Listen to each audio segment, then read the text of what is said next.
नमस्कार दोस्तों। आज हम लोग जीव विज्ञान का एक महत्वपूर्ण टॉपिक जो हम लोगों का चल रहा है, कोशिका सेल, उसी में उसके स्ट्रक्चर के बारे में हम लोगों ने पढ़ा था। आज पढ़ेंगे जो कोशिका का साइज क्या होता है, कोशिका किस जीव में कितनी कोशिकाएं होती है, तथा कोशिका का जो सिद्धांत है वो किसने दिया। इन सभी चीज़ों के बारे में आज हम लोग डिटेल एनालिसिस करेंगे। तो वीडियो शुरू करने से पहले आप लोगों से निवेदन है कि जिन्होंने चैनल को सब्सक्राइब नहीं किया वो चैनल को सब्सक्राइब कर लें। वीडियो अच्छा लगे तो लाइक करें और अपने दोस्तों तक पहुंचाएं, उसको वीडियो को शेयर करें। तो चलिए आज का सेशन शुरू करते हैं। टॉपिक का नाम है कोशिका की आकृति एवं उसका आमाप। तो हम लोग बात करते हैं कोशिका के बारे में।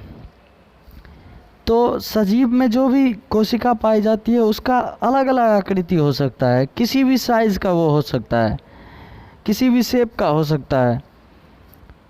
किसी जीव में एक कोशिका हो सकता है, किसी में एक से ज़्यादा कोशिका हो सकता है। कुछ जीव जो है एक कोशिका से ही अपना सारा काम कर लेता होगा है, और कुछ जीव जो है एक कोशिका से अधिक कोशिका, जिसको मल्टी सेलुलर ऑर्गेनिज्म कहते हैं, बहुकोशिकीय जीव कहते हैं, जिसमें एक कोशिका से ज़्यादा कोशिका होता है, वो अपना काम बहुत कोशिकाओं से मिला के करता होगा।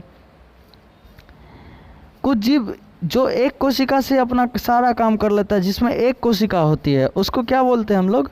एक कोशिकीय जीव बोलते हैं। सिंपल नाम से ही स्पष्ट है। जिसमें एक कोशिका, जो जीवों का शरीर केवल एक कोशिका का बना होता है उसको एक कोशिकीय जीव कहते हैं। इंग्लिश में यूनिसेलुलर ऑर्गेनिज्म कहते हैं। और ये कौन कौन जीव होते हैं? अमीबा, पैरामीशियम तथा जीवाणु। ये जो हैं ये इनमें एक सिंगल सेल होते हैं और ये अपने सिंगल सेल से ही सारा काम कर लेता है। दूसरी बात, जिसमें बहुत सारे एक से अधिक सेल होते हैं उसको बहुकोशिकीय जीव, मल्टी सेलुलर ऑर्गेनिज्म कहते हैं। बहुकोशिकीय जीव के शरीर में बहुत सारे, एक से ज़्यादा यानी 2 भी हो सकता है कोशिका, 5 भी हो सकता है, 1000 भी हो सकता है, 100 भी हो सकता है और लाखों हो सकता है। ठीक है। और बहुकोशिकीय पौधा और जंतु का जो कोशिका है वो अलग अलग शेप का हो सकता है। जैसे गोलाकार हो सकता है, घनाकार हो सकता है, स्तंभाकार हो सकता है, और जैसे पेड़ का जो लंबा लंबा डाली होता है उस तरह का हो सकता है। तंत्रिका कोशिका की तरह हो सकता है, लंबी हो सकता है।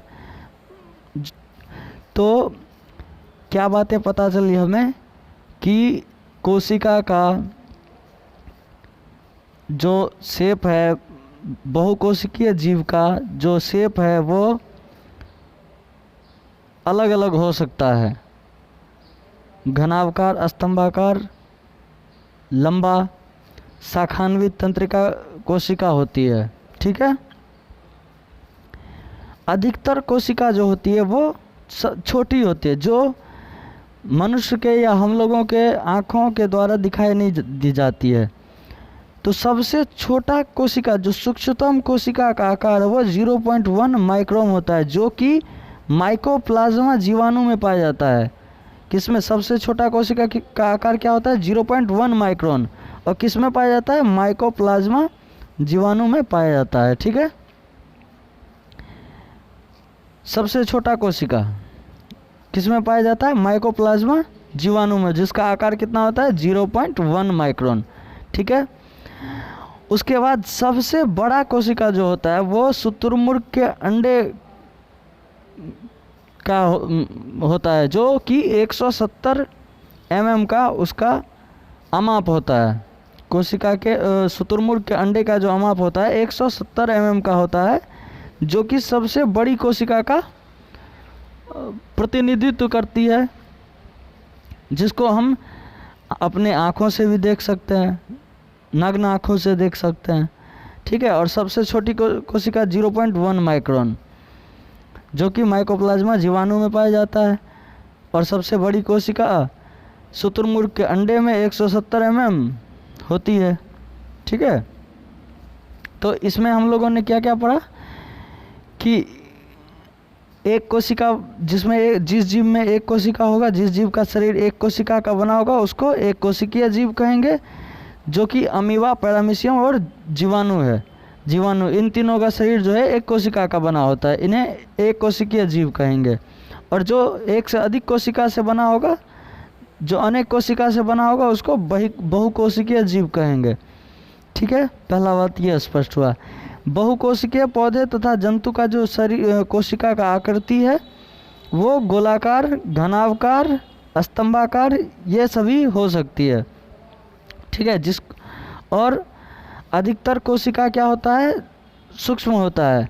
और सबसे सूक्ष्म कोशिका का आकार क्या है, 0.1 माइक्रोन, जिसको जो कि माइकोप्लाज्मा जीवाणु में पाया जाता है, जिसको हम कि सूक्ष्म आँखों से नहीं देख सकते। उसको देखने के लिए हम लोगों को सूक्ष्मदर्शी का आवश्यकता पड़ेगा। और सबसे बड़ी कोशिका होती है किसमें, शुतुरमुर्ग के अंडे में, जिसका माप कितना होता है, 170 mm। तो ये हमने पढ़ा इसमें। ठीक है, अब हम लोग बात करते हैं कोशिका सिद्धांत के बारे में, सेल थ्योरी के बारे में। तो सबसे पहले बात करते हैं सेल थ्योरी दिया किसने। सेल थ्योरी दो कोशिका का जो सिद्धांत है वो दो वैज्ञानिकों ने मिलकर दिया, एमजे स्लाइडेन और थियोडर स्वान। इन दोनों ने मिलकर कोशिका सिद्धांत को दिया। तो एमजे स्लाइडेन कहाँ का वैज्ञानिक था, जर्मनी का वैज्ञानिक था। ठीक है, और ये वनस्पति वैज्ञानिक था, पेड़ पौधों का वैज्ञानिक था। और जो थियोडर स्वान था ये जंतु वैज्ञानिक था। तो इन दोनों ने, स्लाइडेन तथा स्वान ने मिलकर कोशिका सिद्धांत को दिया। अब कोशिका सिद्धांत की मुख्य बात सब क्या है कि प्रत्येक जीव का शरीर एक या अनेक कोशिका का बना होता है। ये तो हम लोगों ने बताया ही हमने कि प्रत्येक जीव जो सिंगल सेल से बना होगा वो एक कोशिकीय, और जो एक से ज़्यादा सेल या बहुत ज़्यादा सेलों से मिलकर बना होगा वो मल्टी सेलुलर यानी बहुकोशिकीय। ये भी हमने बताया कि जो भी जीव जंतु हैं वो उसका उत्पत्ति जो है एक सेल से होता है। ठीक है, ये कोशिका सिद्धांत की महत्वपूर्ण बात है। प्रत्येक कोशिका एक स्वाधीन इकाई है और सभी कोशिका मिलके काम करता है तब एक जीव बनता है। ठीक है, सब कोशिका जब मिलके काम करेगा, जिसमें एक सेल होगा वो एक सेल से ही काम करेगा, और जिसमें एक से ज़्यादा होगा वो एक से ज़्यादा, जब सारे सेल मिलके काम करेंगे तब एक जीव बनता है। कोशिका की उत्पत्ति जिस क्रिया से होती है उसमें क्या, केंद्रक मेन रोल अदा करता है। मेन रोल कौन अदा करता है कोशिका को पैदा करने में, केंद्रक। केंद्रक से ही कोशिका की उत्पत्ति होती है। ठीक है, अब कोशिका सिद्धांत का एक अपवाद भी है, एक्सेप्शन ऑफ सेल थ्योरी। अपवाद क्या है कि विषाणु में, वायरस में कोई भी कोशिका नहीं होता है। किसमें कोशिका नहीं होता है, विषाणु में कोई कोशिका नहीं होती है। ठीक है, और ये सर्वदा संक्रामक परजीवी के रूप में होते हैं। विषाणु ऐसा प्रारंभिक सूक्ष्म जीव है जो कोशिका के अवस्था, कोशिका जो बनता है, सेल जो बनेगा उसके अवस्था तक पहुंच ही नहीं पाता है। ठीक है, तो कोशिका सिद्धांत किसने दिया, स्लाइडेन तथा स्वान ने। स्लाइडेन वनस्पति वैज्ञानिक था और स्वान जंतु वैज्ञानिक था। कोशिका सिद्धांत की मुख्य बात यह क्या है, प्रत्येक जीव का शरीर एक या अनेक कोशिका से बना होता है। प्रत्येक जीव की उत्पत्ति एक कोशिका से होती है। प्रत्येक कोशिका एक स्वाधीन इकाई है और सभी कोशिकाएं मिलकर काम करता है तब एक जीव बनता है। ठीक है, कोशिका की उत्पत्ति जिस क्रिया से होती है उसमें केंद्रक मुख्य रूप में भाग लेता है। सृष्टिकर्ता होता है वही केंद्रक ही। कोशिका सिद्धांत का एक अपवाद है, वो है विषाणु। विषाणु में कोई कोशिका नहीं होता है। ये कोशिका की प्रारंभिक, ये कोशिका की बनने की अवस्था तक पहुंच ही नहीं पाता है। ठीक है, तो अब हम लोग अगले क्लास में पढ़ेंगे कोशिका के प्रकार के बारे में। कुछ प्रकार के किस प्रकार के होते हैं कोशिका, यूकैरियोटिक, प्रोकैरियोटिक, इन सभी चीज़ों के बारे में हम लोग नेक्स्ट क्लास में पढ़ेंगे। तो एक बार फिर से लास्ट में आप लोगों से फिर से गुजारिश है कि जिन्होंने अभी तक चैनल को सब्सक्राइब नहीं किया वो चैनल को सब्सक्राइब कर लें, वीडियो पसंद आया तो लाइक कर दें और अपने दोस्तों तक शेयर कर दें।